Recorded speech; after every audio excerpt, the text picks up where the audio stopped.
শতিকাজোৰা ধাৰাবাহিকতা অক্ষুণ্ণ ৰাখি এইবাৰো সৰ্ববৃহৎ লোক মহোৎসৱ উদযাপনৰ প্ৰস্তুতি 9, 10 আৰু 11 মে'ত তিনিদিনীয়াকৈ ঢকুৱাখনাৰ ফাটবিহুৰ বাকৰিত অনুষ্ঠিত হ'ব সম্প্ৰীতিৰ উৎসৱ। শুকুৰবাৰে ঢকুৱাখনা নগৰৰ মাজমজিয়াত মুকলি কৰা হয় ফাটবিহু 2025ৰ অস্থায়ী কাৰ্যালয়।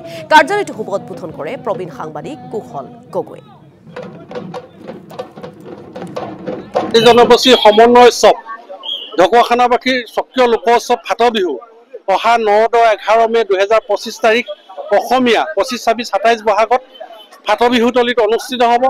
আৰু আজি ফাটবিহু উদযাপন সমিতিৰ 25 বৰ্ষৰ উদযাপন সমিতিৰ কাৰ্যালয় শুভ উন্মোচন কৰা হৈছে। আজি তাৰিখৰ পৰাই ফাটবিহুৰ 2025 বৰ্ষৰ আনুষ্ঠানিক কাম কাজ আৰম্ভ হৈছে। হয়তো ঢকুৱাখানাবাসী ৰাইজ, অসমবাসী ৰাইজ, দল মত নিৰ্বিশেষে সকলো জাতি জনগোষ্ঠীক এই ফাটবিহু উদযাপনত সহযোগিতা লগতে এই 3টি দিনৰ কাৰ্যসূচীত উপস্থিতি আন্তৰিকতাৰে কামনা কৰিছোঁ।